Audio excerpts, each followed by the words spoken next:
Yeah. Here's a guy that people love, Norm MacDonald. Oh, yeah. Norm MacDonald. Norm. Norm was Canadian. Well, Norm was one of my best friends. Was he really? Yeah. Are you serious? I'm going to rip out this page for you and give it to you. I was actually going to ask you about Norm. Okay. Well, now you're asking me about him. Yeah, tell me. Norm had no college education or high school education. Did you know that? I don't know if I believe that. I don't know if that's true. Well, you better save your believing and non-believing for the further story here. He was book smart. He read tons of books. How long did you know him? I mean, I knew Norm since I was 25. And you're 49? No? You don't need to know that, because I know you're probably going to do an online search. So you can fact check all this, but from what I was told, yeah, but he's book smart and he could talk about any kind of topic. Also very unreliable, as you may know. Yeah. You couldn't depend on him for anything. You could depend on him for laughter. You know, me and Norm, people don't know this, but when me and Norm started together doing comedy in Toronto. You guys were a duo? Well, we broke up and then we weren't a duo, but we started in the same club. Club, yeah. Club Seal. Was it the Castle? It was a place in Toronto, and Norm, in the early years, not a lot of people knew this, had stomach cancer. And so me and him were best buddies in those early years, and we used to... Are you laughing at the cancer part, or?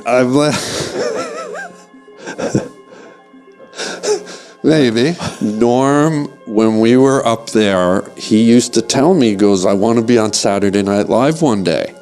And me and him, and I found an old church and rented the basement, and we would go in there. Me and Norm would go down in this room by ourselves and do sketches together. We even made signs. We did this one sketch where we were sports broadcasters calling the color to baseball games. And so I painted a big mural of the Major League Baseball thing. And we'd sit at this thing and be, okay, over to you, Norm. And we'd do these sketches, but to nobody. I had no idea that you were buddies with him like that. Oh, we were very close. Well, I don't know if you know this or not, but I was extremely close with Norm. Yeah. In the early years when we first moved down here, we were inseparable. Wow. And it was sad because someone wrote on one of my comments the other day, how come you were never on Norm's podcast, or how come you, and the chronologic order of it is Norm and I were really close in Canada.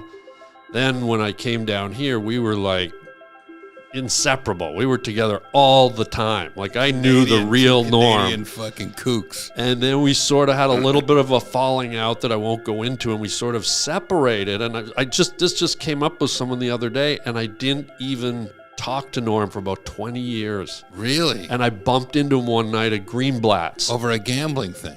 It wasn't over a gambling thing. It was really? Just, and I never had any animosity. There was no bad blood between us, but there was just something that went down that I just, it pushed us apart. Sure. And I saw him like 20 years later, and we just bumped into each other at Greenblatts, which is a famous deli down on Sunset. Closed.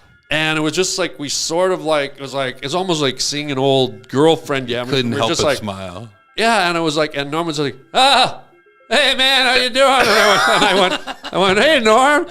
And he goes, why don't you call me, man? And I said, you really want me to call you? And he goes, yeah, here's my number. And he gave me his number, and I said, really? Because we'd been through a lot. Yeah, sure. And it wasn't anything horrible. It was just, it was what it was. Yeah. And I said, okay, I'll call you. And I called him, I texted him, or I left him a phone message. Yeah. And I kind of knew the answer. He didn't call back, because Norm was like that. He was like, once you kind of separated, that was it. But the time we had together was amazing. And I got to really see the real Norm and the show business side of Norm. Not that Norm was a phony, but he had his show business persona and he had his real persona. Yeah. And I don't know if you know this, but he would tell me this all the time. I go, we'd talk about it. He goes, I do this thing, and I go, what are you doing, dude? Because, when we'd get together, it'd just be like talking like this. And he told me, he goes, I'm just doing Archie Bunker. I go, what? He goes, I'm doing like, Archie Bunker, I'm doing. he told me he's doing a rendition of Archie Bunker. Can you believe it? And so all that stuff was sort of him kind of twisting and mimicking Archie Bunker, which I was happy to hear because to me, Carroll O'Connor as that persona was genius. Like just the inflections.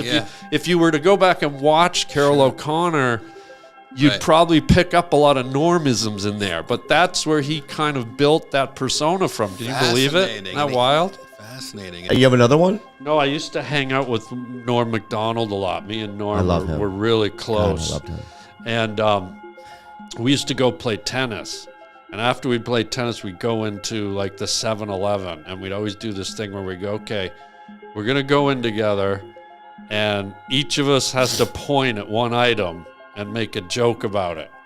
And it was really hard. Like people think making jokes as a comedian is easy, but it's not. But I'll never forget Norm did this. It's the only one I remember.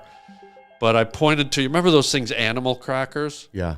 And I pointed to the animal crackers, and Norm just goes, that horse cock didn't taste very good.